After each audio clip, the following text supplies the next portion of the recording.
ደህና ነኝ። ኧረ እባክህ እንደው ያችን ልጅ ዛሬ እንፈልጋት። አድምጠኝ መድብል፣ ይህ ሰውዬ ልጅቷን ድጋሚ ሳይዘት አይቀር። እርግጠኛ ነህ? እርግጠኛ ነኝ። ምናልባት ሌላ ሴት እንዳትሆን ሞገስ። አይመስለኝም መድብል፣ የራሷን ጩኸት ነው የሰማሁት። ልጅቷ እኮ ትናንትና መታ የፍራታ ጋር ምግብ በልታ ነበር። ስለዚህ ከዚህ አካባቢ ያራቀችም ነበር ማለት ነው። እሺ በቃ መጣሁ። መድብል፣ አሁን መሽቷል። በቃ በእቅዳችን መሰረት እናከናውናለን። ያለው ነገር ላሳውቅ ብዬ። አይ መጣሁ። ሲጀመር የሆነ ነገር እየተሰማኝ ነበር። ፊት ለፊት መግባት ነው ሞገስ። ሱፐርማን ምናምን እሱ ሲያምርሽ ይቀራል።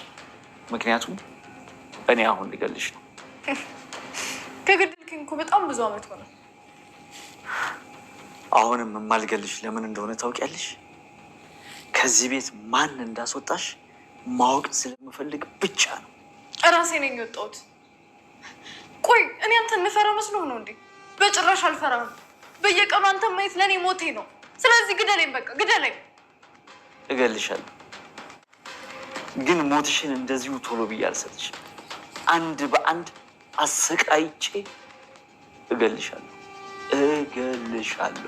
ግን እንደምወድሽ ያወቅሁት ከተለየሽ ጊዜ ጀምሮ።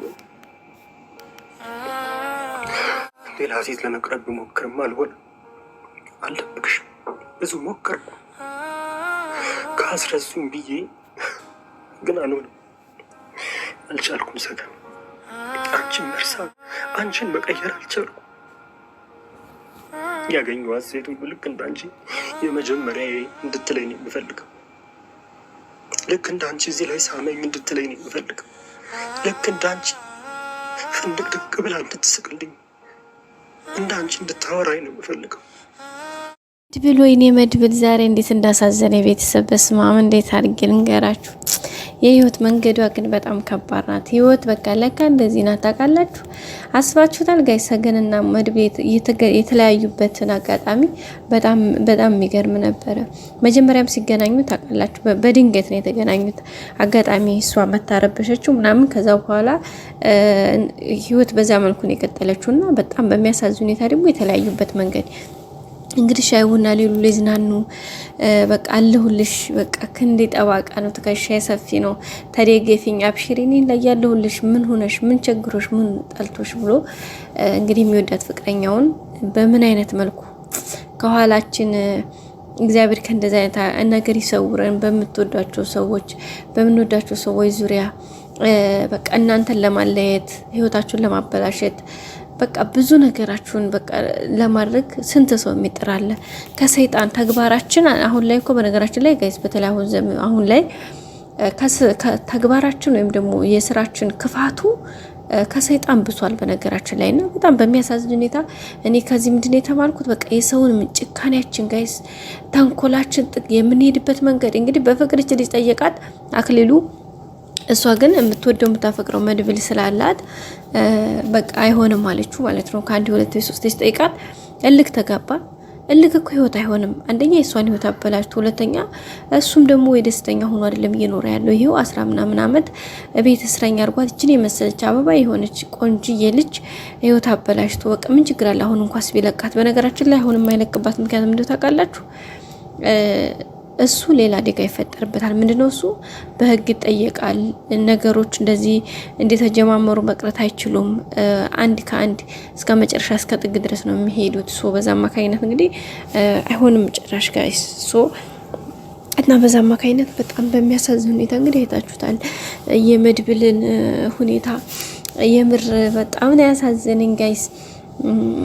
መኪና ላይ መኪናውን በቃ ላለ ስትራቴጂ ሰው እናንተን ለመጣል ጋይስ፣ እናንተ የሆነ ጥሩ እርምጃ ስትራመዱ ካዩአችሁ ጥሩ ህይወት ልትኖሩ ጥሩ እየሰራችሁ በቃ ልፋት ሊሆን ይችላል እኮ እየሰራችሁ ያላችሁት እናንተ ተመቻችቶላችሁ መቼም እግራችሁ ሶፋ ላይ ሰቅላችሁ አይደለም ይዋላችሁ ያላችሁት። ሌት ተቀንኳት ናችሁ፣ ግን ባለቻችሁ ሰዓት ፈገግ ብላችሁ ስትገቡ ደስታችሁ በቃ አለ አይደለ ባላችሁ አመስጋኝ ሆናችሁ ወጣችሁ ስትገቡ ካጠገባችሁ ምናልባት ገንዘብ ባይኖራችሁ የምትወዱት የምታፈቅሩት ሰው ሊኖር ይችላል።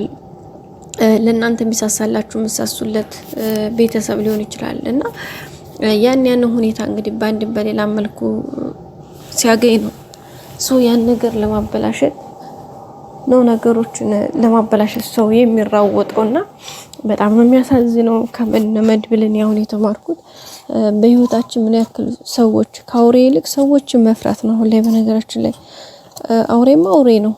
ምክንያቱም ጥርሱን አግጦ ጨለማ ለብሶ ነው የሚመጣባችሁ። ሰው ግን በተለይ ደግሞ ወዳጅ መስሎ ጠላት። አሁን መድብልን ደወሉለት ከሱ ጋር ከዛ ከተቀመጠባት ለዛች ቅጽበት እንዲነሳ ምን አይነት ስትራቴጂ እንድትጠቀሙ አስባችሁታል? እንግዲህ አክሊሎስም እንደሰማችሁት 3 ወር ነው የተዘጋጁበት ይሄን ነገር አያስባችሁታል? ይሄን ሰው ለመጣር 3 ወር እሱን ወዳልሆነ መንገድ ለመወርወር 3 ወር የሱን ፍቅረኛ የሱን ህይወት ለማበላሸት 3 ወር እሱን የሱን ህይወት ለማበላሸት ይሄን ያክል በለፉበት ልክ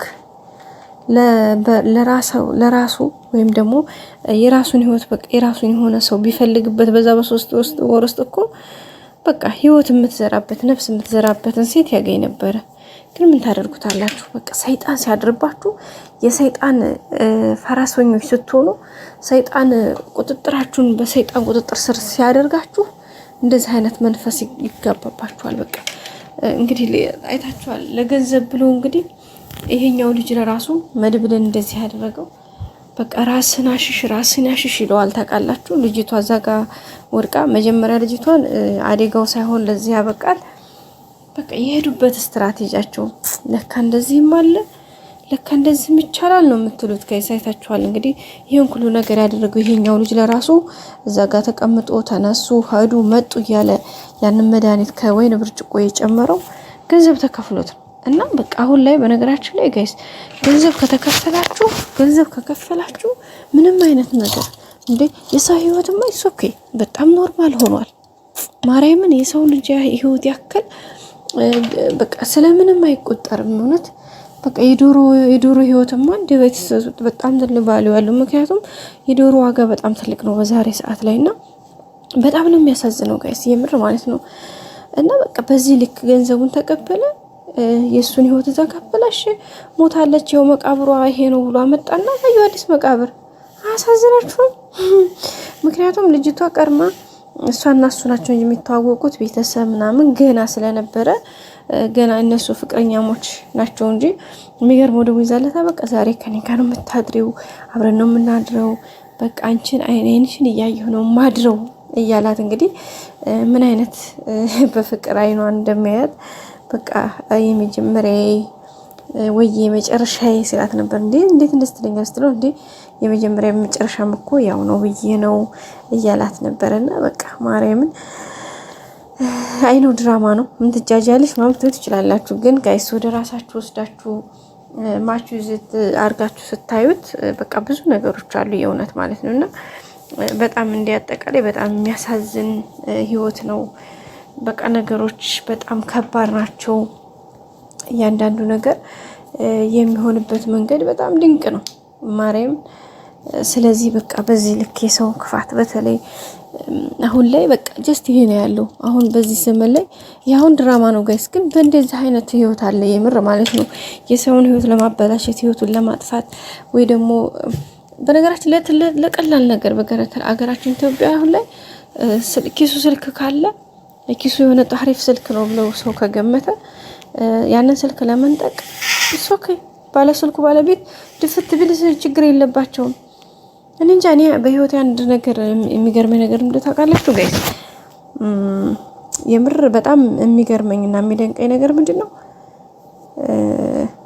አንድም ነገር በቃ ስለምንም ነገር በጣም የሚገርመኝ የሚያሳዝነኝ ነገር እንደው ታውቃላችሁ በቃ እነዛ ገዳዮቹ ሞት እንዳለባቸው አንድ ለሰከንድ እንኳን አያስቡም።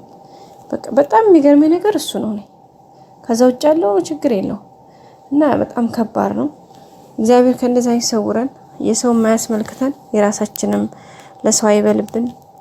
ከእንደዚህ ከሰይጣን የሆኑ አለቃ የሆኑ ሰዎች እግዚአብሔር ይሰውረን ነው። ሌላ ምንም የሚባል ነገር የለም። ሰራችሁም አልሰራችሁም ኖራችሁም አልኖራችሁም በቃ እንደዚህ ነውና እግዚአብሔር እንደዚህ አይነት ነገር አያጋጥማችሁ ልለው የምፈልገው። እስኪ እናንተስ ምን ተሰማችሁ? በሰገና በመድብል ጉዳይ ምን ተሰማችሁ? ሀሳባችሁን በኮሜንት አስቀምጡልኝ። ሰላም ቆዩልኝ። እወዳችኋለሁ። ላይክ አይረሳ። ባይ